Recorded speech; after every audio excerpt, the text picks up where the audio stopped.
Welcome, everyone. We are now here at the Tabernacle Podcast. Welcome to our new digs, our new location. As you can tell, we have moved places. We're in a new location. We're going to be shooting from here from now on, and we're very excited about it. So we're just going to jump right in. We have updated and we are adapting the show to be a little more form factor friendly so that when you guys watch an episode, you know exactly what you're getting into. We're going to break all these episodes into 3 parts. First part is always going to be game film. We're going to re-watch something from the weekend, and we're going to discuss it for a few minutes.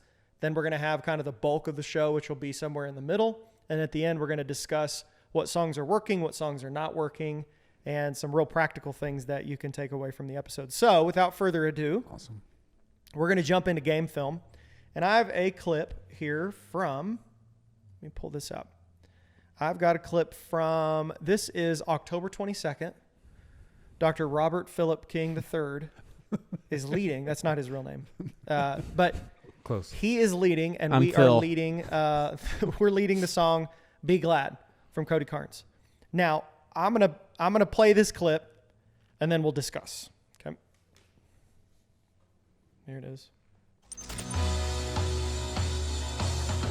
This is the day the Lord has made. I will rejoice and be glad in it. This is the day the Lord has made. I will rejoice and be glad in it. Hey! I know. It's so fun. That lands really well. Okay. So that was our second week to introduce it? Uh-huh. Okay, so we had done this song at a First Wednesday service, which is kind of our deep end of the pool service. And then we rolled it into our weekends. Now, we made some adjustments. As you can tell, if you're listening to this, that's not how the song normally goes. Mm-hmm. We changed it to where we cut out the intro and we went straight to the chorus. Now, part of that came from is that Phil and I were discussing, with a brand new song, it's always kind of a tough sell to the crowd to jump on board, right? Everybody's kind of coming in. They're still trying to figure stuff out. They're, got their kids dropped off in a fury, all those kinds of things. And they walk in, and we decided to open with a chorus to get people right in. Mm-hmm. And it turns out it works. It really does.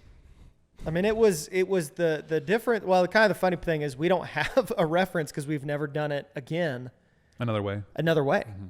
Because it was so fun, it was so inviting, and it was so engaging right out of the gate that it was like, well, why would we go back?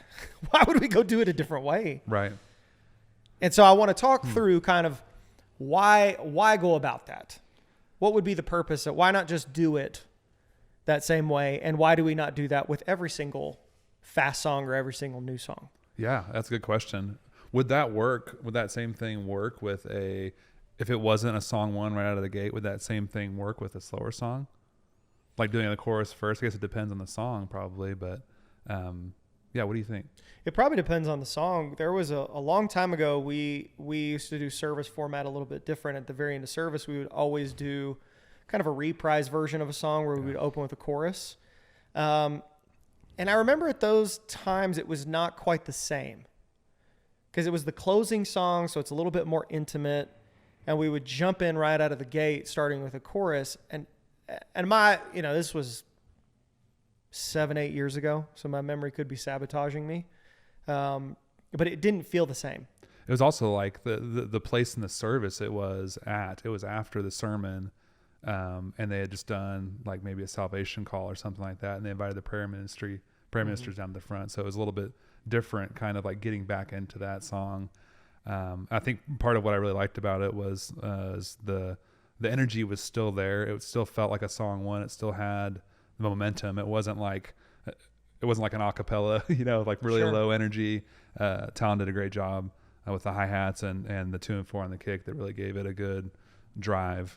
And and encourage people to clap their hands. I mean, I saw you doing the big hand claps. You got to do it big in a big room. Yeah, for sure. Yeah. For sure. Mm-hmm. Or Well- big period, just to get it across, like the big motions, Well, and tell me your thoughts, Phil, because we always wrestle with this a little bit. Is that sometimes an intro, which doesn't seem like it's very long when we're listening to it, when you get into a set and it's a brand new song, it sometimes can feel like that intro is like 20 minutes long. Yeah. Yes. Well, I think of it like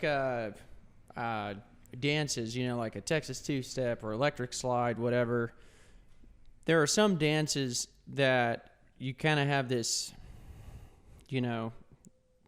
like freestyle, section where you can do whatever you want, but you want to know, okay, what is everybody doing here? Mm-hmm. What's the gravity of this dance, the core of what we're doing?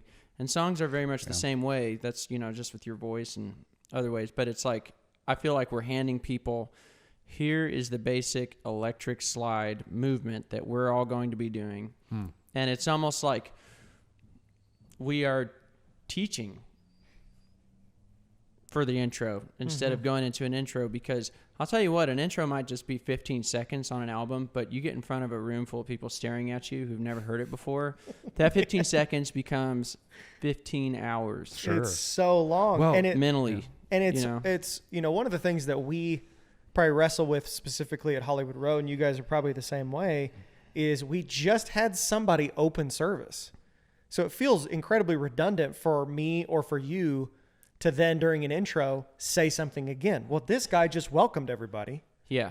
Pastor Daniel just got done giving the kind of the, hey, let's go do it. Enter his gates with thanksgiving and his courts with praise. Let's all worship. And then another guy's going to start talking again to tell you. I've done it. Yeah, I've done it. Yeah. I mean, but what are we going to say? Like, we're going to say the exact same thing. Yeah. Like, hey, Exactly. what he said, plus some more stuff that's the same thing that he said. So this intro sometimes can be, it can be a bit clunky. Yeah. Because now, again, we're not going to do this to every single song, but I will say it definitely helped make a new song not feel so like it had so many hurdles to get over before you got into the part where people are learning it, so to speak. Absolutely. Well, you think about like the actual song, if you did it like the record, it would be about 3 minutes in before you hit a second chorus, instead of the way you guys did it. Did the chorus to begin with, intro, verse, chorus. That's a really and you're good right point. back into it. That's a very good Where point. people already know the moves. You've been taught the dance moves. Yeah. Oh, that's a great analogy, by the way, of why we do it that way. Because whenever you get to that first chorus after the verse, they already know the melody. They already can latch on to it, Yeah, because I've gone line dancing before in San Antonio or Green Hall or whatever, and you want to know before you walk in, what do I do? How do I move? For sure. And that's what we're doing when we do the chorus of a song first as the introduction. It's a smart move. You don't need to do it all the time. You can do it tastefully. And I feel like, too, we have this added, like, Christmas season is coming up, so let's hurry and get people on board faster. That's kind of slowly in the back, like, pushing us forward. But it really paid off, I think, and here's how you do this line dance, and you're on the dance floor and you're good to go. From the top. Let's take it from Yep. the top. Yeah. So our practical tip for this little game film session is, if you're introducing a fast song that's new for your congregation, give it a try. Yeah. Open with, a kind of a low version of the chorus. The way that we did it is we took the low chorus from later on in the song. That's After the kind of the bridge. 2-on-4 after the bridge. We took that, we moved it to the front. If you're using multi-tracks, it's very easy to just grab that section, especially if you're in the playback app. Grab that section, pull it to the front, and off you go. Because it's the same exact intro, all of that stuff from that point on. That's really the only adjustment that we made, was we took that section and moved it to the front. So if you are using incredible. playback, Wow. We love playback. we love playback. This didn't video realize is that brought you to you by guys- Multitrack. We'll talk more about it later, I'm sure. So I didn't realize you guys didn't edit that at all or chop it up or do anything like that. You just used the built-in section Yeah. and pulled it in. Now, what we did That's do great. is we did upload a new version of it into playback, only because we adjusted the calls Gotcha. to it. But for anybody out there wanting to use this version, just take that chorus section and move it to the front of the song. That's all you have to do. We could have done the exact same thing. Probably would have saved me an hour's worth of time having to mark all the stupid timestamps Right. in Ableton Right. and upload them. But for the most part, if you want something to jazz up a intro song for your congregation that's still trying to get their brains wrapped around their morning, and they're not ready to clap their hands or they're not ready to, really get into it quite yet, start with a chorus, because by the time you actually get to the first chorus in the song, they're already familiar with it. So they've already got they've kind of already got that whole thing in their heads ready to go. Yeah. And one song I remember us doing back in the day with that, it's a little bit slower, was Whom Shall I Fear? I remember starting that song with the Yes. chorus and We how did the well chorus. that went. Who's that by? Chris Tomlin. Nice. Little known artist, indie guy. Christopher Tomlin. Guy from Austin. But that worked really well. So, that worked very well in that song. There's certain songs I think that it works well with, and some where the chorus just doesn't, like, it's too low, or 'cause if you try to do that with like nothing else, it'd be kind of like, No, it just wouldn't fit think it would right, work.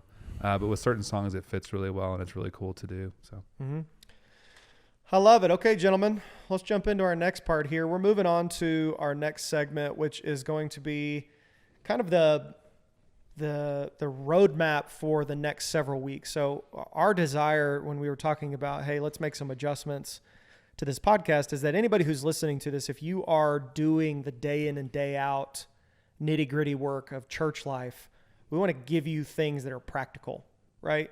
Nobody else really needs, especially if you're in the church world. You've got plenty of high 50,000 foot view content of the big picture.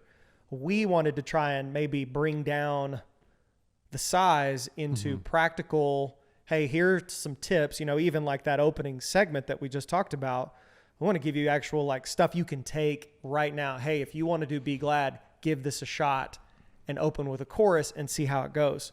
So what we're going to talk about, and this, I was even probably a little apprehensive to tackle this topic because this is probably one of the most buzzy words in church, but it's culture. yeah. How do you build, when someone, if you get hired on to be the worship pastor at a church, high likelihood you're going to have this conversation. Your senior pastor is going to sit down with you and say, hey, I want us to have a healthy worship culture or a spirit-filled worship culture or whatever it is, worship culture. The reality of what that is versus the big kind of 50,000 foot view are two very different animals, right? How does one culture? What is it? How does one begin the building of the cultures? I don't know. And even as long as I've been here, I've been at Trinity for 21 years.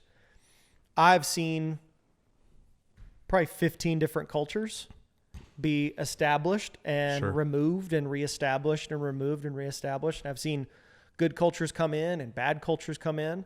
I will say I don't think anybody intends to be to make a bad culture. Bad cultures are kind of the product of things left unattended, I would say. But a good culture, how do you do it? Yeah. So what we decided to do is we're going to give you a big overview of kind of the tent poles of what we think builds a healthy culture. And then over the next several weeks, we're going to break down each one of those. Yeah. So do you want to lead us off here and maybe, do you want to name all of them off and then we go back and talk about each one, or do you want to just start one by one? Let me start too. Within worship department, this podcast is designed for worship leaders and worship departments at smaller churches, right? So every church that we're a part of, the worship department is just one ministry of a larger body, right? So thankfully at Trinity Fellowship, we have a group of elders, senior pastor, executive leadership team that establish culture, that establish values and have set values. I can't remember how many we have, maybe 10. And a lot of those are going to be reflected in our values as a worship department, kind of our trickle down. So that's something important to factor in as you're thinking about your culture of your worship department, is the house of the church that you belong to and the values of the house, how that applies specifically to your worship team, and make sure you're under that covering and not, off to the side or a little bit, straying from underneath that.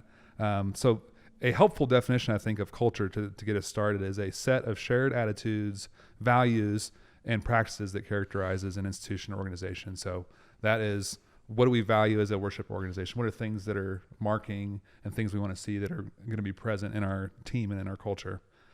So we've picked 5. Number 1 is our goal, pursuing the presence of God in worship. Number 2, our sound is a unifying sound that matches the DNA of the church. Number 3, we're going to be about accountability and excellence. Number 4, our community, that we're going to make gathering outside of service as a regular activity. And number 5, we're going to abide in Jesus and practice daily spiritual disciplines. So those are the 5 that we've identified, and we're going to dig into each one more in depth. Probably devote an episode to each one after our overview today. That's kind of the broad overview of what we're trying to be about at Trinity. Yeah, so let's jump into that first one. So let's obviously this goes without saying. I don't think that there's probably any worship department or church out there that would not embrace goal number 1 of pursuing the presence of God in worship. Unfortunately, very similar to bad culture, not pursuing the presence of God in your worship, if that ever becomes the case where that's not actively being pursued, it's usually out of negligence. Yeah, absolutely. Something else becomes the thing, and we get our eyes off of why are we doing all of this. So, and this is so important to stress. This is not a condemnation of anybody that's lost the plot. I have been in lots of seasons where I personally have lost the plot, or I have been a part of teams that have lost the plot. So that's not a condemnation. That's not a jab. The great news is we can reestablish that. Yes. But when we pick songs, when we take on new volunteers, when we even here crafting our values, it's all honed in around the idea of we're pursuing the presence of God. Yeah. No matter how great a song we write, no matter how great we sound, no matter how great a weekend gets executed, if we're not embracing and feeling the presence of God, what are we doing? Right. You know what I'm saying? Like that concept, even the name tabernacle worship is based around this concept of the desert dwelling Israelites. And the whole idea was God introducing himself to his people and then abiding with them. And then lots of proof and lots of situations where the Israelites lost the plot and God's presence seemed to vanish. God's presence didn't vanish. God's presence is always where God's presence is. And the people have a tendency to get distracted. Absolutely. And they find other things to pay attention to. So in the same way that in the book of Exodus, over and over again, God's command is, don't worship that, worship me. Don't worship that, worship me. The same call is to us, don't worship that, worship me. And I mean, we seem to think of it being really easy to understand in the book of Exodus. Yeah, don't worship that false god, worship God. But the same call is to us in modern days. Don't worship the lights, the sound, the notoriety, the position. Worship me. Don't worship your song getting done in church. Worship me. Don't worship the playlist counts. Worship me. Those are all things that are very easily distractible, and they're very easy things for us to get our attention on. Yeah. And then the main thing stops being the main thing through neglect and through distraction. And that's kind of what, back to the overview of like the whole purpose of why we have values and why we're talking about culture is that we want to keep this front and center, because it is so, our culture is prone to, if you don't tend to it, it's prone to decay and prone to be corrupt. So that's the reason why having a culture or thinking about the culture that you're creating is such an important thing, because if you're not intentionally thinking about it or acting in accordance with a set of values, you're not acting, that itself is probably a value in and of itself, right? But you're pointing your people towards something, and you're leading your team towards something, whether you're conscious of it or going somewhere intentionally or not. You're moving somewhere, and whether it's backwards or forwards or to the left or to the right, that's up to you. But there is, your team is being led somewhere by you, and there are values that are being established. I'm going to make sure that they're conscious and they're God God glorifying goals, right? I just want to say with that, if you're listening to this and you're like, I don't need to establish culture, that's silly. Well, right there, you're leading people somewhere. You are. It's a really good point. It's a value. Yeah. You're taking people in a direction. And I've been a part of worship ministries that have strong values and then worship ministries that don't have strong values. And the ones that have strong values and are in order are always the healthiest and growing something beautiful. One of the things that comes to mind when I think of the word culture is the word, 2 words, culture dish. And, you know, there are these things, you've probably seen them, you know, they're in a lab, A clear Petri dish thing kinda, under a microscope, and you just have an environment, and you just drop a few things in there, and then it just grows. Mm-hmm. And it is so important what you initially drop into your culture dish for your worship ministry. That's very good, Phil. Because it is going to take off and grow and multiply, whatever it is. And I love that we have the first thing, our goal, being God's presence. And this is not just a desert dwelling Israelite thing too. This is, the tabernacle is in heaven right now, according to the book of Revelation, and will be revealed when Jesus comes back. Obviously a glorious, perfect tabernacle, and God dwelling with men. So there's an eternal aspect, kind of like a big loop to what we're talking about. And I love that that's our first thing, is seeking him, because all of the other things can change and are probably going to change. Yeah, that's a good point. That's very as long as we have that first thing first, you know, the foundation's going to be solid. So That's it. Yeah. As we were preparing for this, there was a verse that came to mind. This is David in Psalm 27, verse 4. He says, "One thing I ask from the Lord, and this only do I seek, that I may dwell in the house of the Lord all the days of my life, and to gaze on the beauty of the Lord, and to seek him in his temple." And I wrote down, David, the man after God's own heart, made this his one request, and it's ours as well. It's our privilege, right? It's our priestly privilege as redeemed believers, the family of God, the household of God, to have access into God's presence. and we're going there. what's our thing from the commentary? A priest's privilege is access.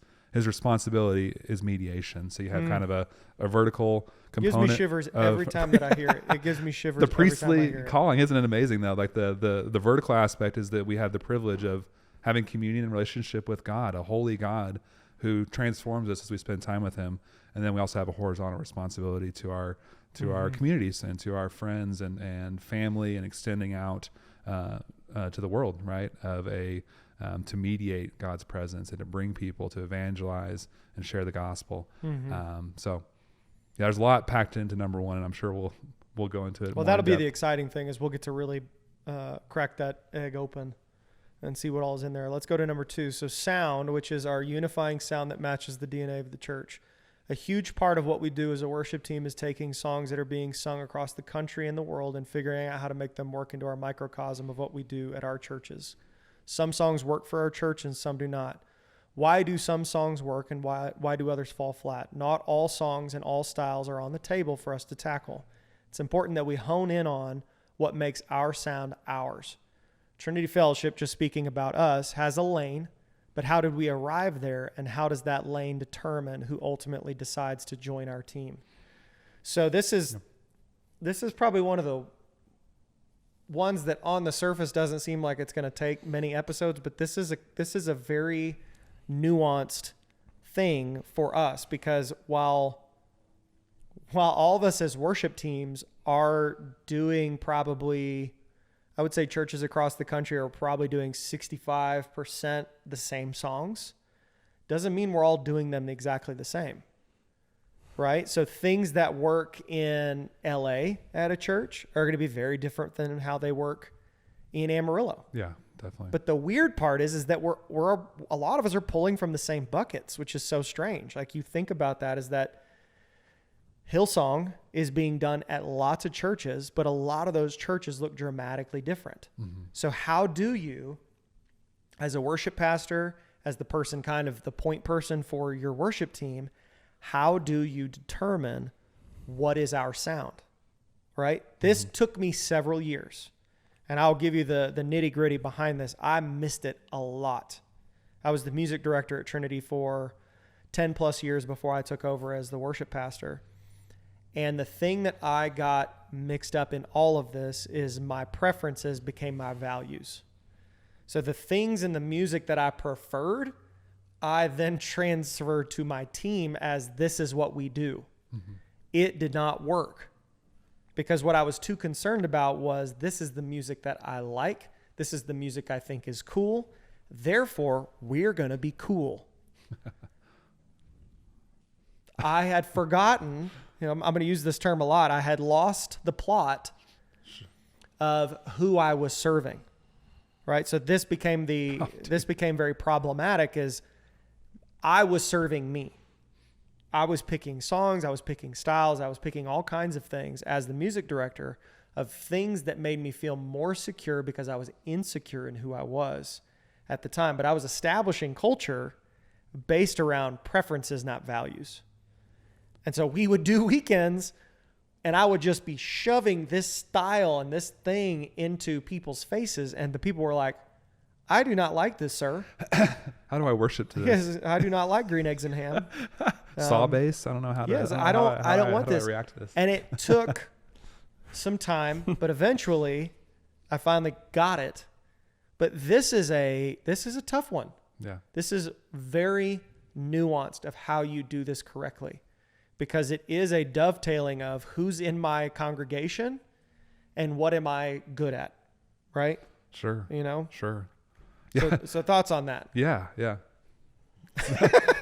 I'm like, I want to go first this time. Yeah. Go for it. Go for it. You said the word serving, and that really stuck out to me. I think when you approach worship as, serving the Lord and serving your congregation, the priestly thing we were just talking about, your preferences radically change because all of a sudden it becomes about I'm building bridges between this community and this region to Jesus. And I want to do that in every way possible, including sonically, which means sound. And I travel a little bit for worship stuff, and I will play different in New Orleans than I do in California. I will play a little bit different in New York than I do in Wisconsin, whatever. And why?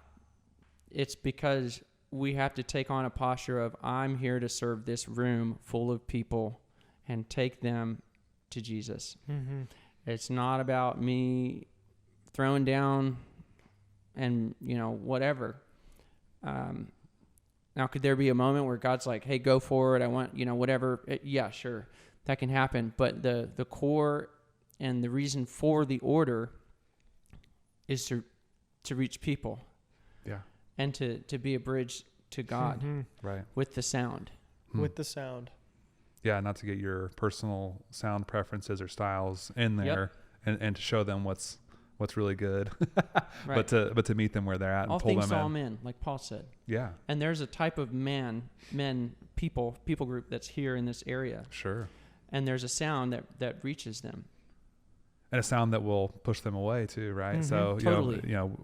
within that, there's some things you have to throw out too, like certain sounds or instruments or styles, even 100%. that would be a stumbling block to them encountering a real experience of Jesus, right? And that's ultimately what we're going after. Mm-hmm. I thought it was significant too, Teal, whenever you were saying that these first two values that we've talked about are, you mentioned losing the plot on the first one and the second one. I think that's why we've established these as values, because they have been lost. They're easy to kind of maybe get out of order or put preferences ahead of values on the first one and the second one. I'm sure all five of these in some sense also.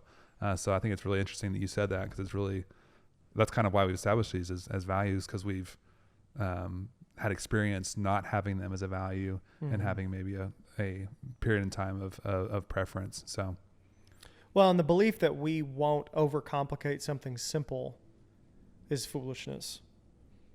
We have a very gigantic, thick book of God over and over again telling us to keep things simple. Have no other gods before me. Love your neighbor as yourself. And throughout the word is constantly referring back to these simple concepts. So the fact that we would ever assume, well, yeah, duh, man. I mean, of course I'm after God's presence. Yes, you think. And then you look up a couple years later and things are weird. Yeah. Things have gotten weird. Or you look up a few years later and the sound doesn't match the area that you're at. Right. Right. Those are all things that are really easy. Again, most of these things get off the tracks because of neglect. So it's important that we're vigilant. It's important that we're paying attention, and it's important that we're serving. Our role being in church work is serving the congregants, serving the people that need help. It's not to create sets to make me feel good. It's not sets to be like, oh, I'm such a ripping guitar player. I'm such a great vocalist. Like all those things are awesome. Right. But if I start doing them as the focus, we've got a really big problem. Yeah.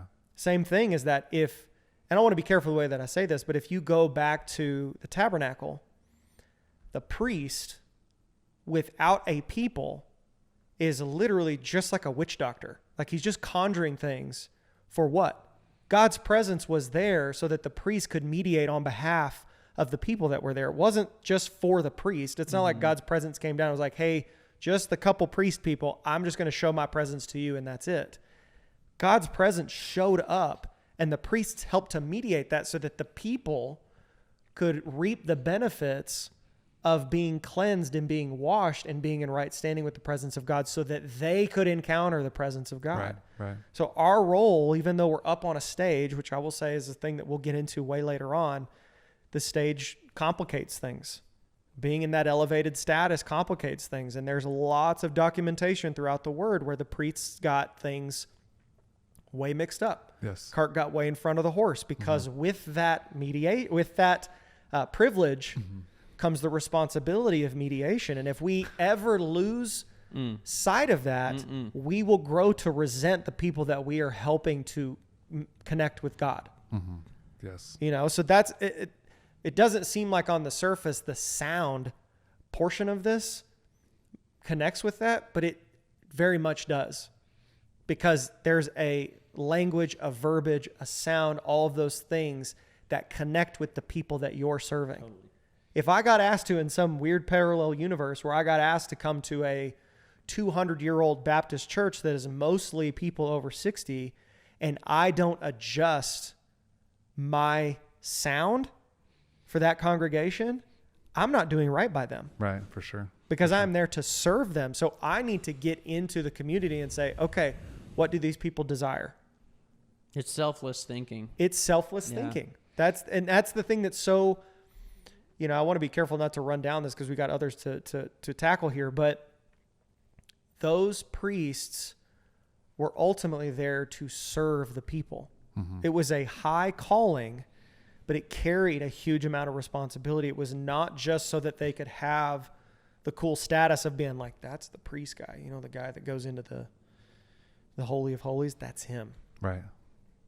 No, he better be approachable. You better be able to walk up and talk to that guy. Hey, man, what's it like? And he can have a conversation with you. That's a reminder for all of us that role, although it carries a lot of responsibility, it is not some big high status thing that, hey, no, I do this thing over here and I'll let you know when God's presence arrives. It's craziness. Okay, let's keep going. Our third point, accountability and excellence. This one will probably take 3 or 4 episodes to really cover because this one has the most landmines, in my personal opinion, for musicians, artists, vocalists, touchy-feely people with a lot of emotions, which is usually artistic people. This is one of the tougher areas to tackle, but we've made it a huge part of our culture is being accountable and walking in excellence in all things. So I'm going to read this through. When you establish the values of a culture, how do you adhere to those values, and what is the process for addressing situations that challenge those values? Confrontation is one area that a lot of church leaders struggle with. How do you do it right, and what is worth addressing? We strongly believe in accountability and healthy confrontation. In my younger days of playing, this is me talking, At the church, I struggled with being prepared for services. I would wait till the last minute and would often make parts up in place of the real parts. I did not handle confrontation well at that time in my life. This resulted in me clashing with leaders because I was not submitted to the culture of accountability. We believe in upholding the values of submission, humility, and preparedness. If something crosses those values, then it's our responsibilities as leaders to address it in a healthy and a normal way. Mm-hmm. So this is a big one. I know that we'll probably spend a good amount of time on this, but nobody just loves getting called on the carpet. Sure. Or doing it. Or right. On both sides, unless you're a super, strong personality. This is going to hurt me more than it hurts you. Yeah. You're like, yeah. Like, so anytime, but the fruit though, and this again is one that if you neglect confronting and you neglect addressing issues as they come up, it doesn't go away, right? It just continues to decay, compound. And it continues to, the culture and the values are established by your passiveness, right? If you choose to do nothing, then you are consenting to the lack of preparedness or the lack of concern for, and obviously there's a lot more, point number one, we talked about God's presence. Obviously that is the main goal. But if you're unprepared and your team is not showing up on time or prepared, there's chronic tardiness, chronic, people calling in, no call, no show. Number 3 will go a long way to helping facilitate number 1, which is leading people into a genuine and real encounter with Jesus. But you have to start somewhere, and you have to start drawing the line and start enforcing the boundaries. And I just want to say too, if you're not willing to deal with, I forget who shared this. I think it was Josh Howerton. You're amazing. He said, if you're not willing, something like this, I'm butchering it, but if you're not willing to deal with the emotional repercussions of upholding a standard, then basically you are submitting as a leader to that person. You're submitting to whatever they're championing. And that's a very big thing it's a big pill to swallow in leadership, but it's a pill you must swallow. It's true. Or else you will never lead. You will be the one being led and constantly being tugged around. And that's one thing I love about our culture and our leadership here is there have been several times since I've been here in just 2 years where I've been sat down, not in a mean way, but in a loving way. Hey, what was that? What's up here? What's going on? And what that keeps is balance, order, structure, peace, unity, vision, clarity, vulnerability, trust. So many amazing things come from this topic, from accountability, and upholding that the standard that you have. Whereas, if you don't do it, oh my gosh, you will get cooked. Man, you will. As a leader. Yeah, sure. True. And I will say too that this is a tricky one, because I know that the immediate rebuttal to this is like, well, what if it's abuse? What if it's those things? I would say in very rare situations is that the case. And I understand, like in some rare situations, if you feel like you need to get out of it, I understand that. But there's a healthy way to confront behavior, and there's also a healthy way to receive it. So it is not just one-sided of, well, if they approach it the right way, then I'm willing to. No. The word is almost diametrically opposed to that thought process. I'm willing to submit to the authority, even if the authority doesn't approach it the right way. Because nowhere in the word does it say, only when it's done perfectly do you submit. No. It's actually the killing of our will over and over again. I mean, Jimmy's talked about this so many times in such a brilliant way. Most leaders are not fully tested until they have to submit to a bad leader. Yeah. It's very easy to submit to a good leader. Hey, he said it right. He's super kind. He's not micromanaging. Like, yes, all the situation, all of the different elements are perfect. So then it's very easy for me to submit. Well, duh. It's not submitting then. It's right? not submitting. Yeah, really. Right? Like this is the same concept as like the night you get married. It's super easy for me to love my wife because that is the best looking, like the best, like the crescendo moment where it's like she has been decked out. You're both decked out. The moment is right. It's perfect. All your family's there. Of course it's easy to love her in that moment. There is like nothing can go wrong at that moment. When it really kicks in is when you choose to love that person and you choose to submit to that person. I submit to my wife or she submits to me in a servant-hearted manner when it's not happening to my benefit. Right. Right? When she didn't notice that I did something and I still do it anyways and I don't say a word about it. Yeah. Right? Yeah. So in this thing, us as leaders, we desire and we try as hard as we can in the moments that we have to embrace confrontation. We want to do it in the healthiest way possible. But even if a leader approaches it in an unhealthy way and it's not done perfectly right, it's important for us to lean into accountability in spite of that. Because that's the deeper calling, right? Can you submit? You know, this is the story of Joseph. This is the story of so many different characters of can you submit when nothing is going your way? Right. Like those are tough situations, but we very much embrace being able to say, hey, what was that? And we talk about this all the time. The thing is not the thing. Usually for us as leaders, when we're having a tough conversation with somebody, there's something deeper I'm wanting to get to. Right? Yeah. Hey, It's always. let's talk about this for 3 or 4 weeks now. You've been late. You're not prepared. What's going on? If they blow up, that's the thing I want to get to. Yeah. I'm not just looking for you to be like, okay, sorry, I'll never be late again. If I push a button and you explode, I want to talk about that. What's going on there? What is that? I just don't know why you're always on my back. Okay, hang on. Whoa.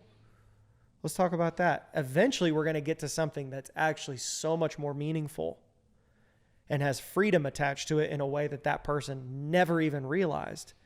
And all I'm using is the catalyst of you were late. So let's talk about it. This was me, man. Standards. Huh? Beauty of standards. Yes, absolutely. Yes, they will help you to find standards. Oh, here's a good thing for leaders. Standards will help you to be a better shepherd without really even trying that hard.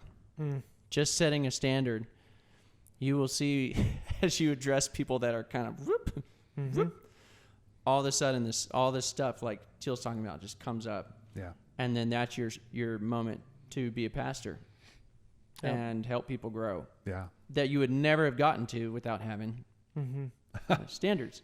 Good point. And if you're the one that's being corrected or having the accountability put before you, please know that the person who's bringing it to you is required to be obedient.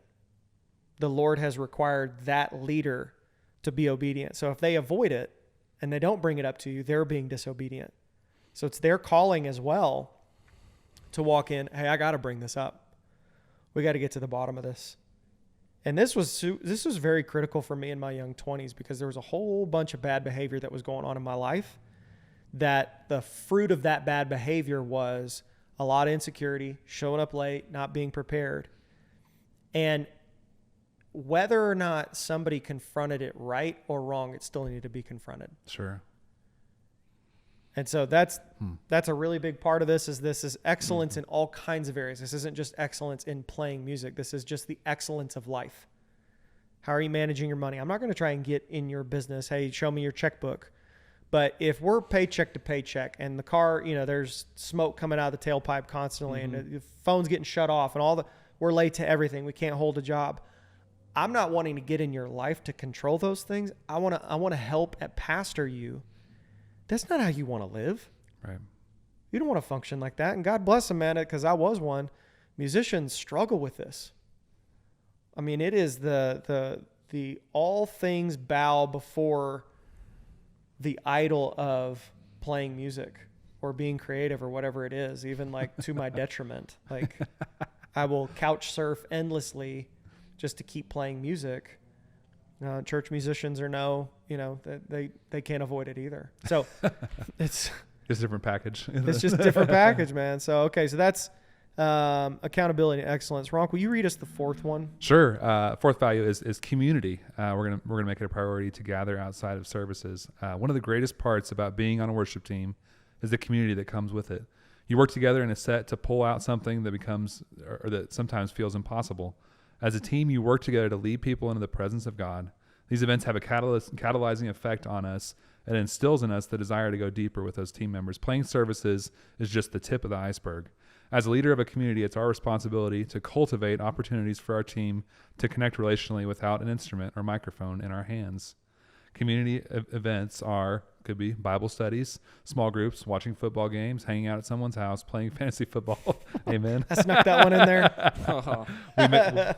We might partake in that one, right? Community activities can be spiritually focused as well as not spiritually focused. It doesn't have to just be Bible studies or overtly, spiritual activities taking place. Give your team the opportunity to build relational equity with one another around non-church activities. I think that this is a very critical component that I just, over the past couple of years, really, I think we've really seen a lot of growth in other areas of our team tied to this community and tied to relationships that have been developed over setting aside time for our team to gather and making sure that they know that we care about them as people. I think that really is kind of what builds trust. It helps with accountability. It helps with number 3 and excellence as you're coaching people. If they know that you care about them, and gathering outside of just worship services helps communicate that. If they know that you care about them outside of just their gift and talent, they're much more apt to receive feedback or criticism or coaching from you if they know that you genuinely care about them as a person, and their family and their overall well-being. So community has really helped. And of course that trickles into our weekend sets as well. As we're worshiping, there's just a level of trust that's built up as we spend time and make community a priority. What ways has community impacted you guys as you've, Phil's been on the team for 2 years or so? How has community impacted you here? How has it been a priority, and how have you seen it played out in our community? Yeah. Or across the churches that you visited too, Well, I can say this. Community, when that is clicking for, I'll just take myself for example, but anybody, your guard goes down, your trust goes up, and your desire to be around for more also rises, and your connection even off into the future increases. I would say, and you guys can answer this too, but is there a difference between people and their long lastingness or them coming back around again in the future? Is there a relationship, a correlation between that and community? Do you think that like guys that go real deep in community within the worship team and cultivate that, build that culture, are more apt to be involved, more apt to help each other out, more apt to want to show up, happier to hit the green check when the PCO thing comes through, and not just leave the yellow question mark of death. You know what I'm saying? So I think for me, when community increases too, there's also a part of your heart and a need in your soul that is satisfied, that isn't satisfied otherwise. And you cross over from being a pay for hire gun to a part of the family. And I want to say this to people who, especially those of you who you pay your musicians to be there. And I don't know, maybe they're walking out back and smoking a cigarette while the message is happening, and then they come back and play. You know what I'm saying? Like that kind of like, I'm just here for my check kind of thing. The answer to that and going beyond that is community. Yeah. And I've seen many people, and we've seen it here, where they cross over through relationship. Mm-hmm. And another thing too that's beautiful about community, and you touched on this, Stephen, is you can get into accountability in a community environment. Dude, that is such a crucial component of this, is that almost looking at this, I want to go back and put community before accountability, because it's really hard. It is really hard to have accountability without relationship. I'm not saying that that's like a get out of jail free. It's like, well, I don't have a relationship with anybody, so I don't need anybody telling me what I'm doing right or wrong.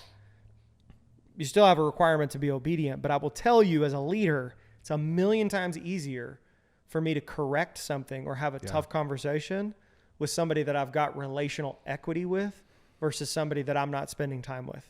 Yeah. It's a whole different conversation, man. It is a whole different approach, a whole different tone, a whole different everything.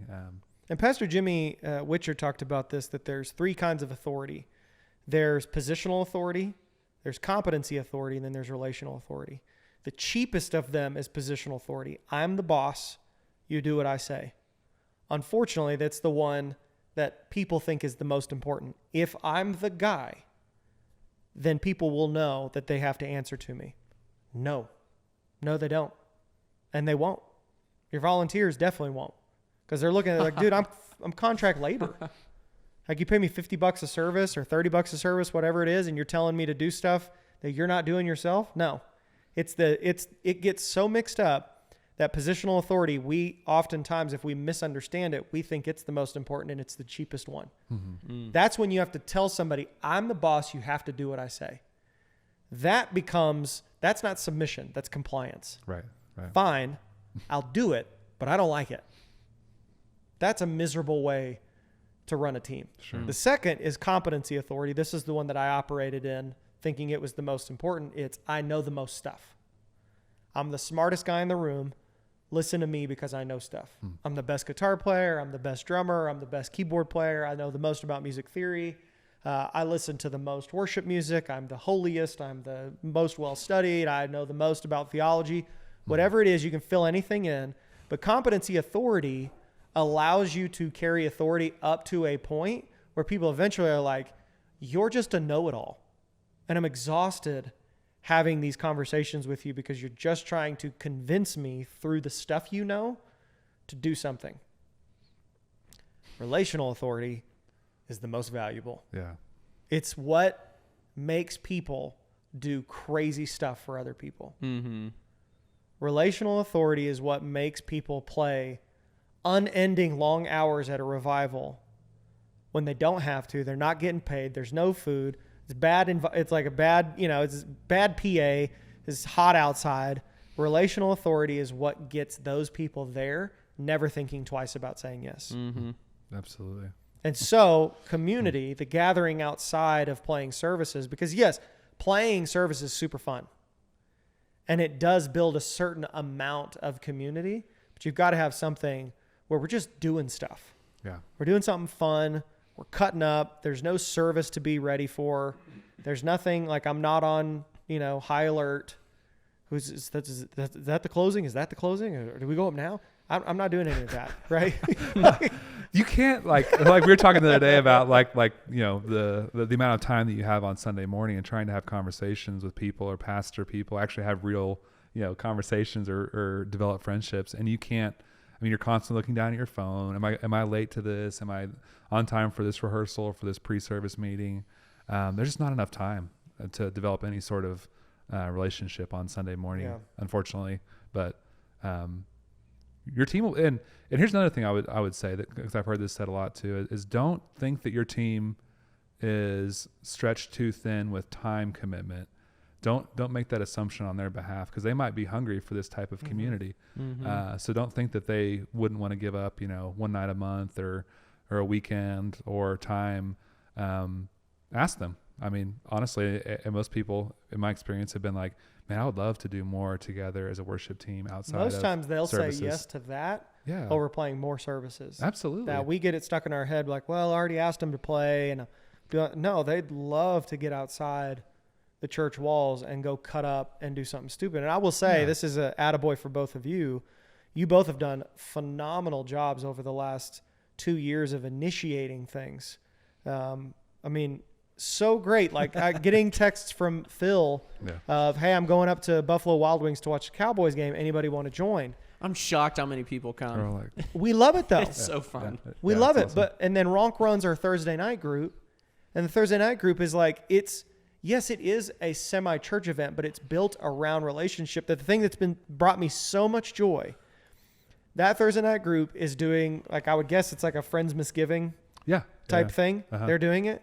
The amount, my phone, my group me has like a 3-digit number after it because of how many people are texting into it of, I'll bring this, I'll do this. It's a proof that community is valuable and that community responds to not just playing.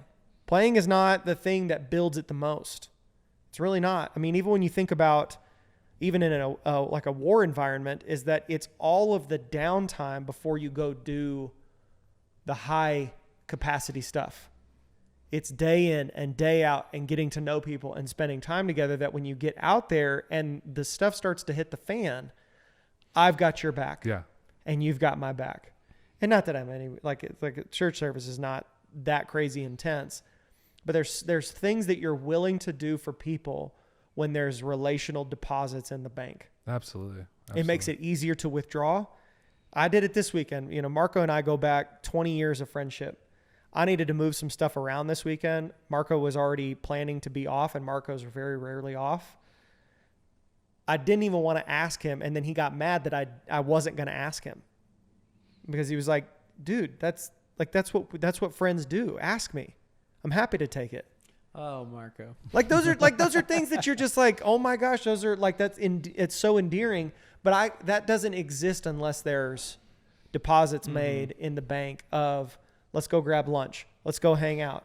Let's do this thing. You know, as funny as it is, we helped him move a piano and it was so hard to move it, but yet it was so enjoyable. And there wasn't a part of me that was like, I'm not ever picking up the phone again when he asks me to move something. No, I will be there in a second. Dude. I will be there in a second. John Jones is the same way, man. People call him, or people ask him, or he asks for stuff, and people immediately are like, They'll do it I'm in a there. second. Because he does John's it for that others, guy. right? He does it for others, and he shows John up. is that guy, man.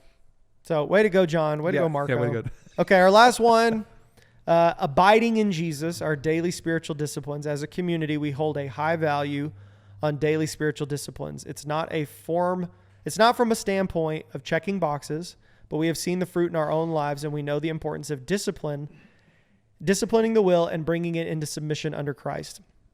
Daily Bible reading, consistent prayer life, and abstaining from damaging behaviors fall under the banner of daily spiritual disciplines. We all have authority that we can either submit to God or use for our own purposes. When we choose to break our will and submit that authority we have to the Father, something supernatural happens on our behalf that has long-lasting effects on our mental, physical, and spiritual health. As a culture and as a community, we are firm believers in these daily disciplines. Wow. So these are very crucial. And from us as leaders, we're not grilling people about like, well, how much time are you spending? What do you, because it's not from that standpoint, but usually, hey, good things come from this. Yes. I've very rarely met somebody who tills up good soil, plants a seed, waters it, gives it sunshine, and something doesn't grow. It's just kind of how it functions. Mm-hmm. It's how it works. Is that when we spend time pursuing God, because that's what this is all connected to, right? Abiding in Yes, Jesus, the absolutely. daily spiritual disciplines is pursuing the presence of God, reading the word, those kinds of things, abstaining from, I just had a moment where last night I had to delete TikTok off my phone because it's just a go-to mind-numbing activity. You do send me great stuff, though. Sorry. Great clips coming. It's great stuff. It's great stuff. The algorithm has pegged me and knows what to send me. But I could tell there's a little bit of a habit forming that's not God's best for me. Yes. That's not a legalistic thing. That's not a me saying that you should do that. That's just me personally. I'm just trying to listen to what God says. That if there's a little thing that's like, hey, maybe take a break from that. Mm-hmm. I'm not going to blow it off Yeah. because I'm pretty sure that's him.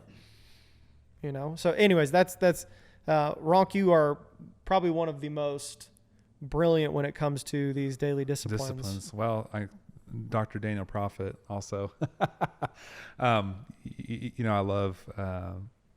This is such an important part of pastoring our team is really honing in on these things. Like what are, and again, we don't want to be legalistic in pastoring people and prescribing things. You know, you want to listen to.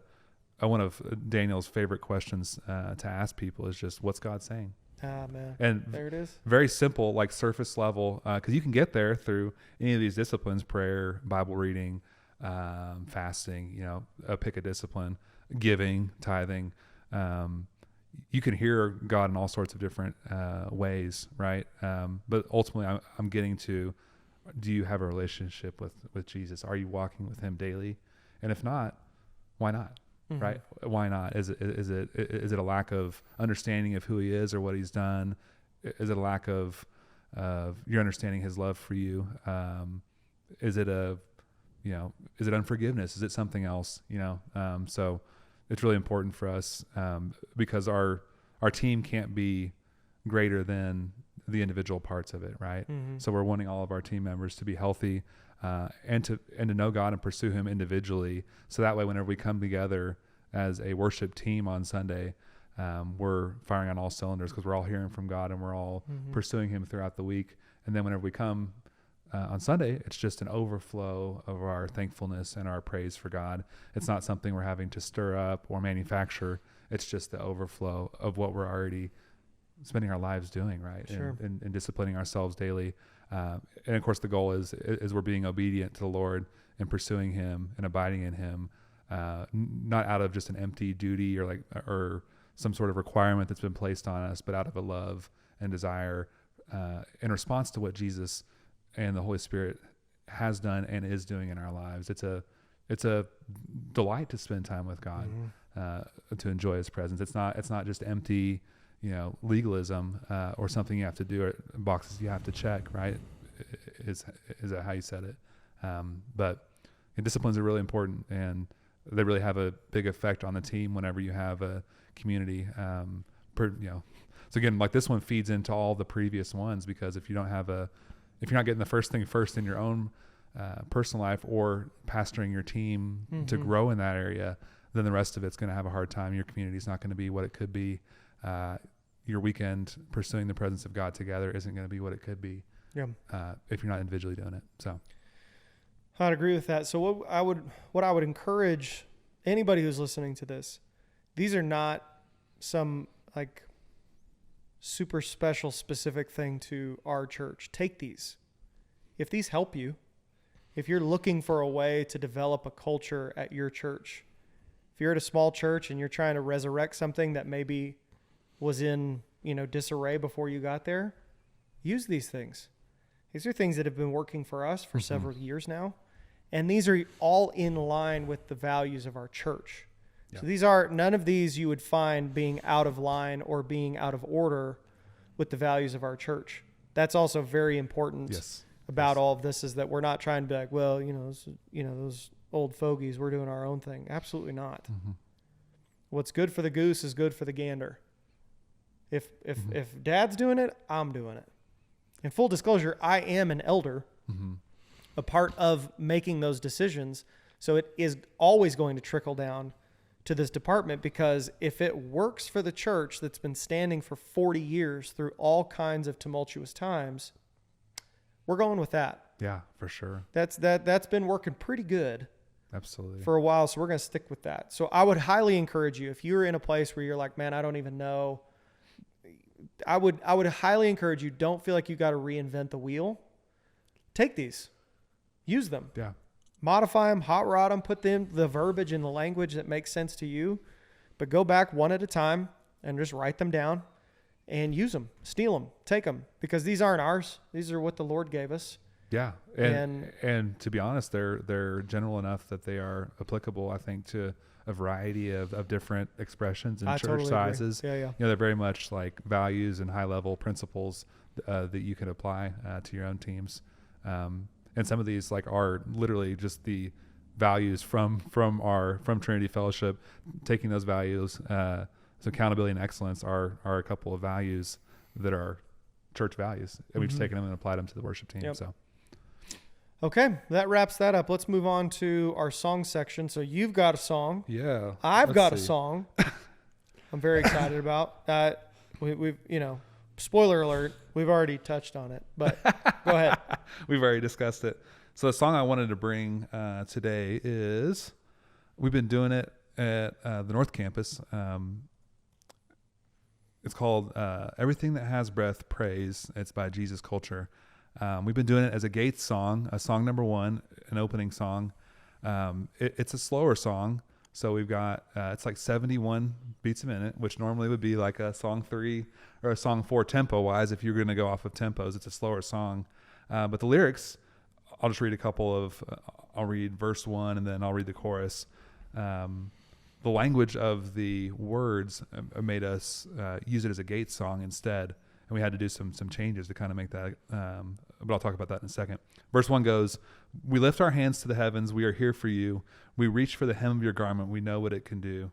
And verse 2, "We refuse to go through the motions when the king is in the room. Hear the sound of our devotion. Let it build a throne for you. Let it build a throne for you." And the chorus is just praise, praise, just shouting it. Let everything that has breath, praise, praise. Let everything that has breath. Sing a new song to the Lord. Oh, let our praises roar. Praise, praise. We praise the Lord. So very clear. There's no ambiguity. What are we doing? Mm-hmm. Praise, praise. We praise the Lord. We let our praises roar. Very big words. And most of the time, whenever you hear a verb roar, it's probably going to be a song 1 or a Gates song, most likely. Maybe an altar song. Sure. But it's a big, we're going to be loud and we're going to be raucous about our praise. And of course, it's one thing I love about this song and that makes it so effective is it's rooted in Scripture. Psalm 156, "Let everything that has breath praise the Lord." And we were talking the last time we were talking about this old song. I think it's also called "Let Everything That Has Breath Praise the Lord." From the 90s or from the early 2000s.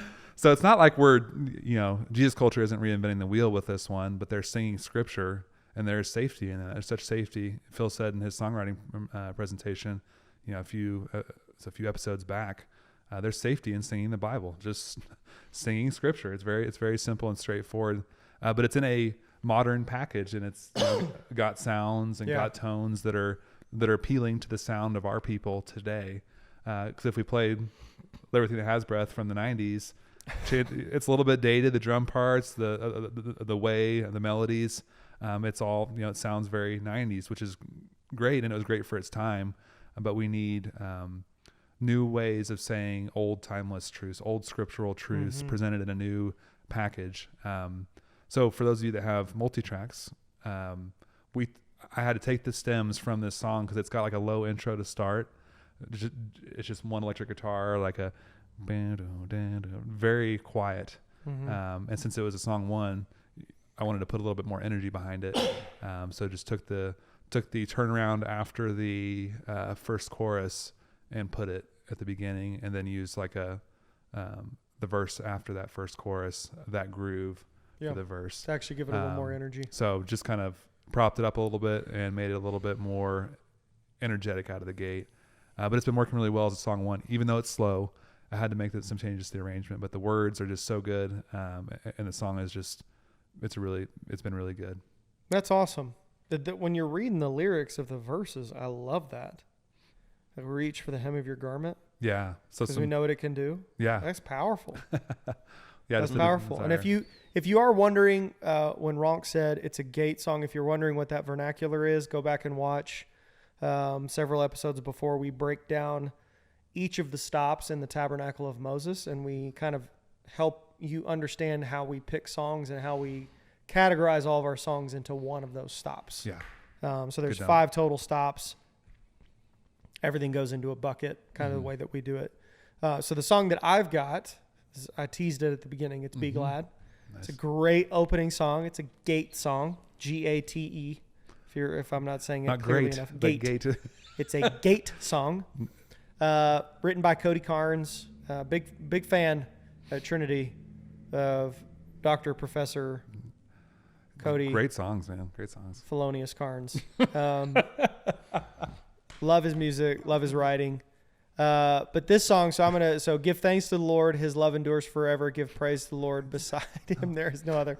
It's so like it makes me laugh because again, this is a throwback. Give thanks to the Lord, our God and King. Oh, he's got a different song. His love Let's say it. endures forever. Yeah. That's where my brain goes immediately. When you just read the words without the melody in your head, it's like, give thanks to the Lord, our God and King. His love endures forever. Sing praise, sing praise. Is that a Tomlin? Or Or is that Jim Charlie? Redmond. No. Is it Redmond? Yeah. I don't know who wrote it, but Michael did it. Is it Michael Okay. W. Smith? Mm-hmm. Yeah. Anyways, Sorry. no, it's a Tomlin one too. Yeah, That's it was from, Tomlin. It was Tomlin. That's from a passion. Forever. Yeah, Yeah, the Forever. song is Forever. But the next verse is It's the exact interesting same that thing. both the songs we picked, sorry, throwbacks. have like the lyrics have been rooted in a 20-year-old song. Sure. And obviously there's a reason for that. This song is also very scriptural. Mm-hmm. Sorry, I didn't mean to cut you off. Second verse is just a repeat. Give thanks to the Lord, his love endures forever. Give praise to the Lord, beside him there's no other. This is the day the Lord has made. I'll rejoice and be glad in it. This is the day the Lord has made. Oh, I'll rejoice and be glad. How was in it. that? He brought us from mourning to dancing, from glory to glory. This is the day the Lord has made. So what are we waiting for? And then lots of la la la's. La, la, la, la. Yeah. Come on and praise the Lord. Hear the word of the Lord. There's freedom for the captive, good news to the poor, and beauty for the ashes. So Man. what are we waiting for? What are we waiting for? And then we go back to that chorus. And then the bridge, I'll live to tell what the Lord has done. I'll live to sing of my Savior's love. I'll live because he has risen. La, la, la, la, la, la, la. I live. And it repeats that. But it's such a great, it's straight smiles. Like the second you start singing it, It's actually the album cover is a smiley face. it's just that's right. smiles, That's man. right. Like it just brings a smile to my face. I love doing it, but to bring people in, especially on a Sunday morning, it has such a potent effect because it helps to kind of like, hey, like everybody is a little bit disarmed by it because it's just joyful. Mm-hmm. It's got such a spirit of joy. It's nothing in it is about us. And if it does reference us, it's what we're doing in response to him, which I love. Yeah. That's dead center of the bullseye when it comes to a gate song, is singing about who God is. And then if I'm involved, it's my response to what God's done in my life. Which is precisely what the whole bridge is, right? I I live, live because he's risen. It's all Yes. the Savior's love. Yeah. So this song, the one tweak that we made, and this is just a stylistic thing, is we don't do all of the la la la's. Oh. Again, this is going back to practical things. Our congregation being in West Texas, there's a lot of salt of the earth folks, a lot of blue collar folks, not a lot of la la la folks. So we nix those and we just sing the little "What are we waiting for?" Little tag. So come on and praise the Cody's Lord. from Big Spring. He gets it. Yeah. He understands. He gets it. So those are our two recommendations that I will say that all church worship leaders are looking for great opener songs. These are two great ones that you can add to your set list, add to your master set list, and start doing in your weekend services. And they're fantastic songs. So that wraps up episode 1 of this new format. We can't wait to keep bringing more to you. We will have more game film. We will now start to break down each one of these tent poles, as we're calling them, and start to really get into the nitty gritty.